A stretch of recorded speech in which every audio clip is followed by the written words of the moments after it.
So it appears that we've started.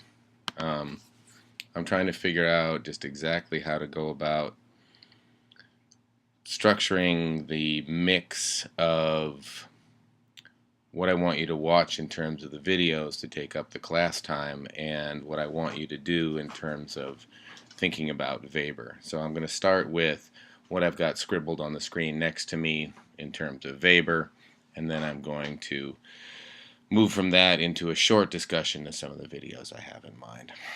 So if you think about Weber and what you read in this chapter, Weber's concerned with rationally directed and goal-oriented human action. At least on one hand. On the other side, what he's thinking about is meaningful social interaction. So he's concerned about this process of deep rationalization and the loss of meaning. And more institutions that he sees and more institutions that we know about are just flush with bureaucratic forms of rule-based action that seem to just make life meaningless, or to suggest that our lives have no meaning for that world. And if you've tried to get, I guess the best example is financial aid. Your particular life doesn't matter. What matters is how it plugs into exactly what's going on in their formula. If your parents have other children to send to college, that doesn't matter. All that matters is that they could pay you more money, even if you are independently on your own. So if you read the chapter, a lot of what you see is this focus on his life and his intellectual interests, and I don't think that's especially important. I do think that his life was difficult and fraught, but I don't think that it had as much of an impact or is important to situating your understanding of him as Bratton and many other people think. The same is true of his intellectual influences. They talk about important things in that chapter, but unless you know these people ahead of time, I don't think it helps all that much. The real question, and I think you see this in Durkheim and Marx as well, is here are these folks so concerned about the power of social institutions and the power of society to orient our lives, and yet here we are 100 years later and the vast majority of us are paying no attention to power.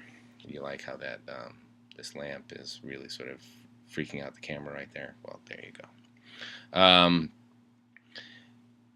Why is it that we know so very little about the importance of power to structuring our lives? And this is one of the things that Weber is going to spend a lot of time talking about. It's going to lead him into discussions of rationalization and bureaucracy and the state, but never into social movements like it did with Marx, nor necessarily into formal reform like it did with Durkheim. Now, the material on method, particularly on this sort of method and strite, is important because it raises the question of whether or not social research can actually be done in a scientific fashion. And there's a huge debate about whether or not it's possible for researchers to separate themselves enough from their own perspectives to get this done at all. Weber takes a really interesting position. What he says is this: look, the only way for us to make our work objective is to make sure that, one, we're clear to ourselves about what our priorities are, and two, that we're clear to the people who read us about what our priorities are, so that we have to be self-reflexive in our own work and transparent in our writing. We have to be aware of why we're interested in the things we study, and how the things we study are in fact only a small part of the world, and the aspects of the small part of the world that we study do not encompass all of the causal factors that influence it. So social scientists in this process, this interpretive process, it's not a fully objective process. It's necessarily subjective. What we do in the process of our work is work to understand how other people are, what their enablements, constraints, institutions, values are, at the same time staying aware of how our own values, our own constraints, our own priorities, our own goals affect what we do. Now, it's important to know and understand the 4 kinds of social action that are reviewed on 212 and 213, and it's good but less important to understand the material on Table 9.1 on page 215.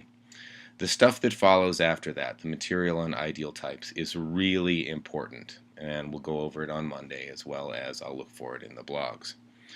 I'm going to post a number of videos from the TED Talks and a couple from RSA Animate.